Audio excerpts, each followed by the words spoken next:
आप देख रहे हैं खबर तो समझिए और आपके साथ मैं हूं विवेक। वक्त हो चला खबर को समझने का। तो सबसे पहले बात रिबन पर सियासी अनबन की।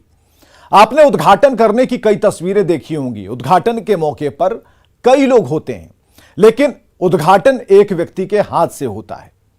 आज हम आपको जो तस्वीर दिखाने जा रहे हैं उसमें उद्घाटन के 2 रिबन हैं और इन्हीं 2 रिबन पर सियासी अनबन है। यह हो गई है कि मानसिक आरोग्यशाला का उद्घाटन करने जाते हैं तो ऊपर का फीता तेजस्वी जी काटते हैं, नीचे का फीता मुख्यमंत्री काटते हैं। बिहार के मुख्यमंत्री नीतीश कुमार और डिप्टी सीएम तेजस्वी यादव की ये तस्वीर सोशल मीडिया पर भी खूब वायरल है।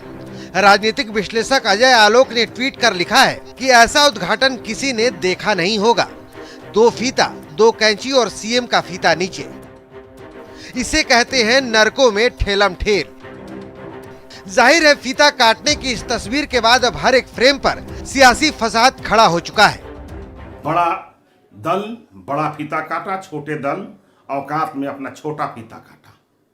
इस डबल उद्घाटन सरकारी कर्मचारी भी समझ गए कि किसका कितना औकात है, इसलिए शासन प्रशासन बेलगाम चल रही है बिहार में। अस्पताल में मानसिक आरोग्य अस्पताल जो कोइलवर में खुला, उसके उद्घाटन समारोह में किसने फीता काटा, 2 फीता क्यों लगे थे, ये राजनीति का विषय नहीं है।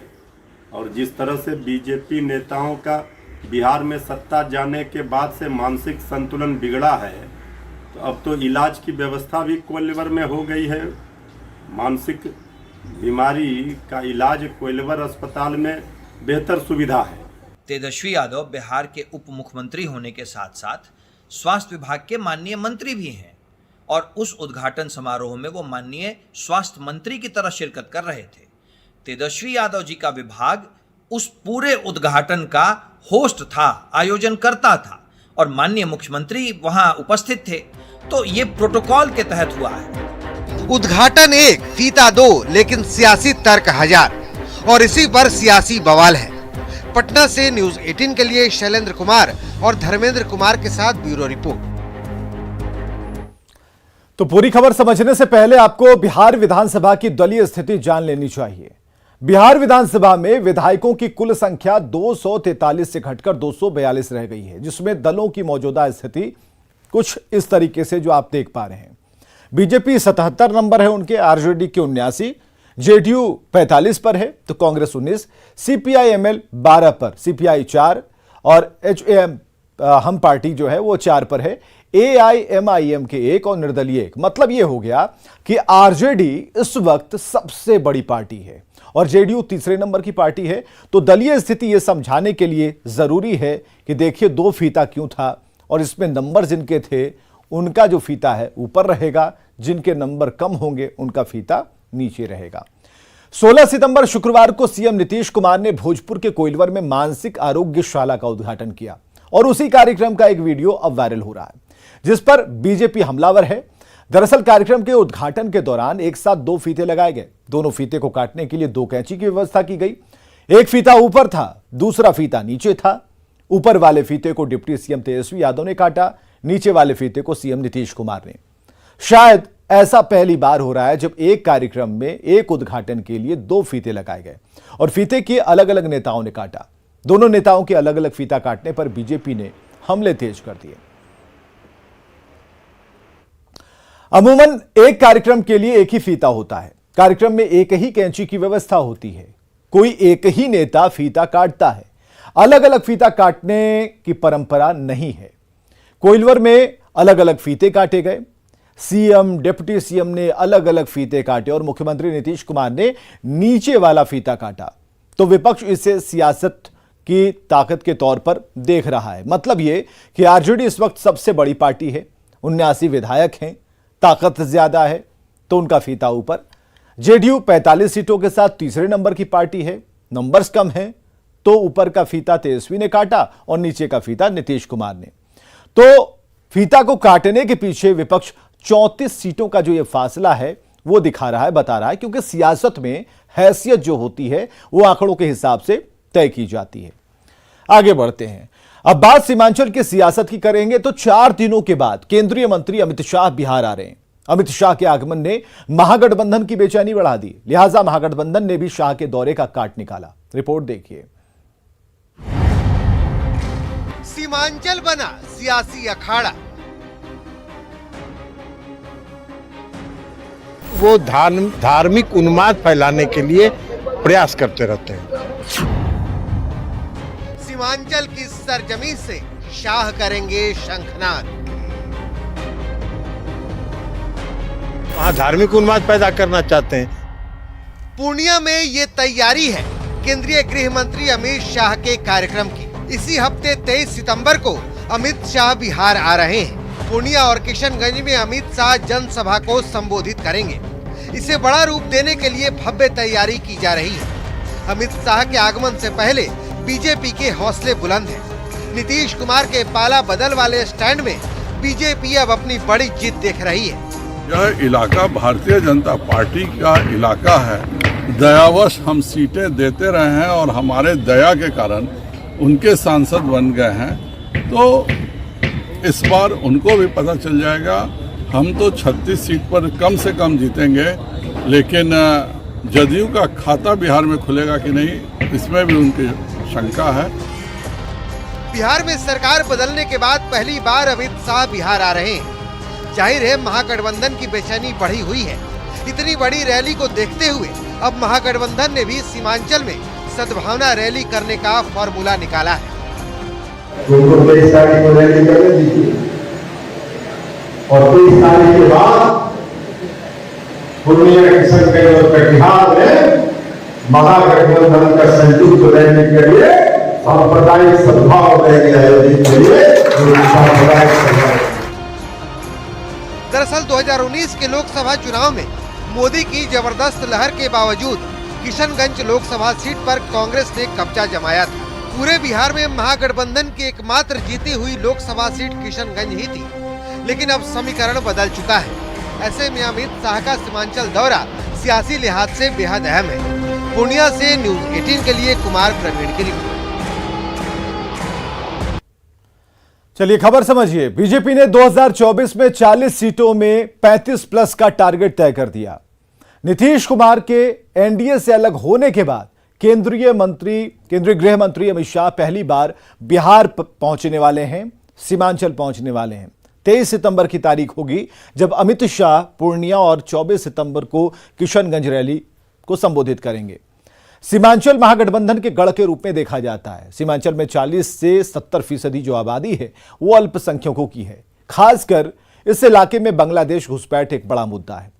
सीमांचल के जिलों में मुस्लिमों की बड़ी आबादी है और इसके चलते बीजेपी जनसंख्या के असंतुलन और घुसपैठ को मुद्दा बनाती रही है। इतना ही नहीं, महागठबंधन के दलों पर इस इलाके में तुष्टीकरण के आधार पर वोटों को खींचने का आरोप लगाती रही है। जेडीयू के साथ होने के चलते बीजेपी खुलकर हिंदुत्व कार्ड नहीं खेलती थी। बीजेपी बिहार में 2024 के लोकसभा और 2025 के विधानसभा चुनाव के मद्देनजर अभी से अपनी जमीन को तैयार करने में जुटी है। 2019 के चुनाव में बीजेपी ने इस क्षेत्र की 4 लोकसभा सीटों में से एक अररिया से जीत हासिल की थी, तो एनडीए में रहते हुए जेडीयू को कटिहार और पूर्णिया की सीट मिली थी। ये दोनों ही सीटें परंपरागत रूप से बीजेपी की मानी जाती रही और इसके अलावा किशनगंज सीटें कांग्रेस को जीत मिली। अब जेडीयू ने रास्ते अलग कर लिए हैं, तो बीजेपी यहां एक बार फिर से 4 की 4 सीटों पर जीत के लिए प्लान बना रही है। बिहार के मुख्यमंत्री नीतीश कुमार को लेकर सियासी गलियारे में एक चर्चा उड़ी कि 2024 के लोकसभा चुनाव में नीतीश कुमार फूलपुर से, उत्तर प्रदेश के फूलपुर से चुनाव लड़ सकते हैं, जिस पर पार्टी ने ना तो खुलकर स्वीकार किया ना ही इनकार किया। लेकिन नीतीश कुमार के फूलपुर से चुनाव लड़ने की चर्चा पर यहां की जनता क्या सोचती है, यही सवाल लेकर हम उनके बीच पहुंच गए। नब्ज टटोलने की कोशिश की, बात की हमने। अधिकांश लोगों ने कहा, क्या कहा चलिए आप ही सुन लीजिए। 2024 के लोकसभा चुनाव में बिहार के मुख्यमंत्री नीतीश कुमार के प्रयागराज की लोकसभा सीट फूलपुर से चुनाव लड़ने की चर्चाएं हैं और इस चर्चा से खुद नीतीश कुमार की पार्टी जनता दल यूनाइटेड ने इनकार नहीं किया है। लेकिन उसके बाद फूलपुर लोकसभा सीट की जो जनता है वो क्या सोचती है, क्या विचार करती है, सीधे जनता से बात करेंगे और जानने की कोशिश करेंगे। पर साहब आपसे जानना चाहेंगे, नीतीश कुमार अगर यहाँ फूलपुर आते हैं लड़ने के लिए तो क्या रिस्पांस यहाँ की जनता का रहेगा?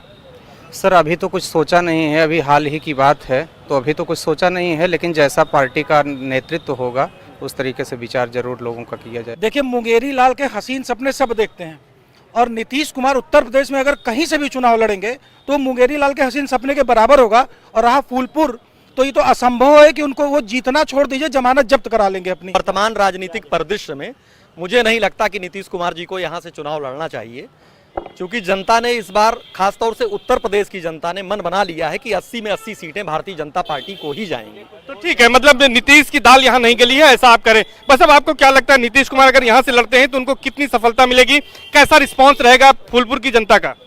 फूलपुर ऐतिहासिक सीट रही है, इसलिए यहाँ जेडीयू का 10,000 वोट फूलपुर पार्लियामेंट में, पूरे पार्लियामेंट में 10,000 वोट मिलना मुश्किल हो जाएगा। कहा यह जा रहा है कि जो जाति समीकरण है उनके पक्ष में है। पक्ष में नहीं है, लेकिन वोट उनको नहीं मिलेगा। नहीं मिलेगा, बिल्कुल है। क्या आधार मानते हैं आप? आधार, यहाँ की सीट जो है बहुत क्रांतिकारी सीट रही है, पुरानी सीट रही है, ऐतिहासिक सीट रही है। वो बाहरी के नाम पे उनको 10-12 हजार वोट बस मिलेगा। ज्यादातर लोगों का यह मानना है कि नीतीश कुमार अगर फूलपुर आते हैं तो यहाँ की जनता उन्हें नकार देगी, बाहरी के तौर पर उन्हें स्वीकार नहीं किया जाएगा, और जिस समाजवादी पार्टी के गठबंधन के साथ आने की बात कर रहे हैं उसको बिल्कुल यहाँ पर वोट नहीं मिलेगा, और 10,000 वोटों में नीतीश कुमार सिमट कर रह जाएंगे। कैमरा पर्सन संजीव मिश्रा के साथ सर्वेश दुबे, न्यूज़ 18 प्रयागराज। अब यह समझना जरूरी है कि नीतीश कुमार के फूलपुर से ही चुनाव लड़ने की चर्चा क्यों हो रही है। दरअसल प्रयागराज को देश में सियासत के बड़े केंद्र के तौर पर जाना जाता है।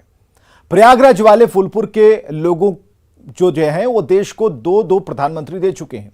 जवाहरलाल नेहरू लगातार फूलपुर से चुनाव लड़ते रहे, जबकि पूर्व प्रधानमंत्री वीपी सिंह 1971 में फूलपुर से लोकसभा का चुनाव जीते। फूलपुर सीट का जातीय समीकरण भी पूरी तरह से नीतीश के मुफीद है। यहां कुर्मी वोटर 3 लाख के करीब हैं। जातीय गणित के सहारे फूलपुर सीट से अब तक 9 कुर्मी सांसद चुने गए। मौजूदा समय में भी यहां से कुर्मी समुदाय की बीजेपी नेता केशरी देवी पटेल ही सांसद हैं। अकेले फूलपुर ही नहीं बल्कि आसपास की तकरीबन 2 दर्जन सीटों पर कुर्मी वोटर मजबूत स्थिति में हैं। मतलब यह हुआ कि फूलपुर से चुनाव लड़कर राष्ट्रीय स्तर पर बड़ा सियासी संदेश दिया जा सकता है। हालांकि जनता ने जो कहा उसे भी सबसे ऊपर रखना होगा। बात आसमानी आफत की करेंगे। बिहार के अलग अलग जिलों में ठनका गिरने से 11 लोगों की मौत हो गई, जबकि 10 से ज्यादा झुलस गए। अररिया में सबसे ज्यादा 4 लोगों की मौत हुई, भरगामा में 3 और रानीगंज में 1 व्यक्ति की मौत हुई। वहीं सुपौल में 2 लोगों की मौत हुई है। बांका में भी ठनका की चपेट में आने से 2 लोगों की मौत हो गई। बेगूसराय, शेखपुरा और नवादा में 1-1 व्यक्ति की मौत हुई, और इसके अलावा छपरा में ठनके की चपेट में आने से 4 लोग झुलस गए।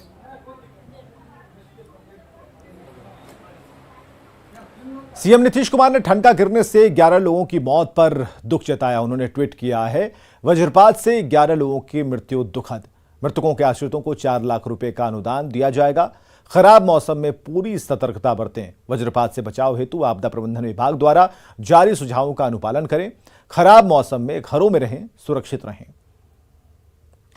चलिए खबर समझिए कि बिजली की गिरने की आशंका हो या फिर बिजली कड़क रही हो तो आप क्या करें। अगर बिजली कड़के तो घर में या फिर अपने ही भवन में रुक जाइए। जो टीन या फिर धातु से बनी छत है उन मकानों से दूर रहिएगा। किसी पेड़ के नीचे बिल्कुल मत खड़ा होइए। बिजली के खंभों और पेड़ से दूरी बना लीजिए, और अगर आप खुले आसमान के नीचे हैं तो तुरंत कहीं छिप जाइए। किसी एक जगह पर भीड़ बिल्कुल मत लगाइए, फैल कर खड़े हो। बारिश और तूफान के दौरान अगर कार या फिर बस या फिर किसी दूसरे वाहन में है तो वहीं रहना आपके लिए बेहतर होगा। पानी के भीतर बिल्कुल मत रहिए। पुल हो, झील या फिर छोटी नाव से तुरंत बाहर निकल जाइए।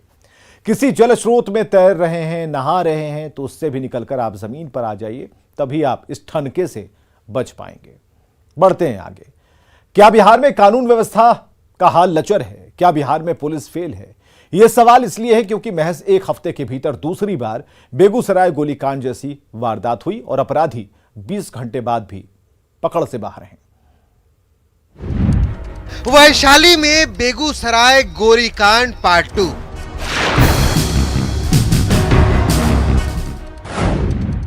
बीच बाजार बदमाशों ने बरसाई गोलियां। ये तस्वीरें 13 सितंबर की हैं, जब बेगूसराय को 2 बाइक पर सवार 4 बदमाशों ने लगभग 30 किलोमीटर तक ताबड़तोड़ फायरिंग कर थर्रा दिया था। पुलिस को लेकर पूरा प्रशासन और शासन तक हिल गया था। 3 दिन में पुलिस ने बेगूसराय गोलीकांड का पर्दाफाश भी कर दिया, लेकिन महज 6 दिनों में बेगूसराय गोलीकांड पार्ट 2 भी सामने आ गया, जब बिल्कुल बेगूसराय की तर्ज पर बदमाशों ने हाजीपुर में भी हड़कंप मचा दिया। इस बीच एक और बात सामने आई है, जो जहां पे गोलीबारी हुई है वहीं पे एक व्यक्ति का घर है जिसने ये दावा किया है, जो पूर्व पार्षद रह चुके हैं और वर्तमान में पार्षद के जो चुनाव हो रहा है नगर निगम उसके उम्मीदवार भी हैं, अजय कुमार सिंह। इन्होंने दावा किया है कि ये जो फायरिंग हुई थी ये उनके घर के ऊपर और उनके घर को निशाना बनाकर की गई थी। रविवार की रात हाजीपुर के पासवान चौक के पास क्या हुआ था, कैसे बेखौफ बदमाश गोलियां बरसाते हुए निकल गए थे, ये आप उस वक्त मौजूद विवेक चौहान की जुबानी सुन लीजिए। उधर से आया एक बाइक सवार, जिनको फायरिंग करते हुए राजेंद्र चौक की ओर चल गए। मोटरसाइकिल पर कितने लोग सवार? 2 आदमी। किधर से आ रहे थे? इधर वो पासवान चौक की ओर से आ रहे। कितने राउंड फायरिंग हुई है यहाँ पे? 3 राउंड। जाहिर तौर पर कानून व्यवस्था को धत्ता बताते हुए बदमाश बाजार में हथियारों के साथ आए थे, गोलियां भी बरसाई थी और आराम से निकल गए थे। पुलिस को मौकाए वारदात से खोखा भी बरामद हुआ है। जांच भी जारी है, लेकिन पुलिस अब इस पूरे मामले को आपसी रंजिश से जोड़कर भी देख रही है। व्यक्ति हैं जो वहाँ पार्षद हैं, उन्होंने बताया कि उनके घर के सामने चौराहे पर रात में एक मोटरसाइकिल पर कुछ व्यक्ति थे जो 2-3 राउंड फायर किए और वहाँ से आज सुबह उसमें कांड भी दर्ज कर लिया गया। सुबह जो सर्च किया गया उसमें 3 खोखा भी मिला है, तो किसी एक व्यक्ति द्वारा इस तरह का किया गया लगता है। उन्होंने कहा भी है कि मेरे विरोधी भी इस काम को कर सकते हैं। पिछले 1 हफ्ते में ये दूसरी वारदात है जब बदमाशों ने सरेआम गोलियां बरसाई हैं। लिहाजा विपक्ष सरकार पर लगातार हमलावर है। आरजेडी के नेता बिरमोहर थाने से अपराधियों को छुड़ा लेते हैं, चाहे बेगूसराय में सीरियल फायरिंग हो, मर्डर हो, किलिंग हो, या रात हाजीपुर में। आखिर कहाँ है इनका लॉ एंड ऑर्डर? जो अराजक माहौल बिहार में बन गया है, बिहार के मुख्यमंत्री जो प्रदेश के गृह मंत्री हैं उनसे अब संभव नहीं है बिहार संभालना, तो ऐसे में बिहार में राष्ट्रपति शासन लगाना ही एकमात्र विकल्प बच गया है। यकीनन बेगूसराय के बाद वैशाली जैसी घटना कानून व्यवस्था पर बड़ा सवाल तो है ही। न्यूज़ 18 के लिए पटना से अमित सिंह और धर्मेंद्र कुमार के साथ वैशाली से प्रफुल्ल कुमार की रिपोर्ट। और खबरें लगातार जारी हैं, आप बने रहें हमारे साथ।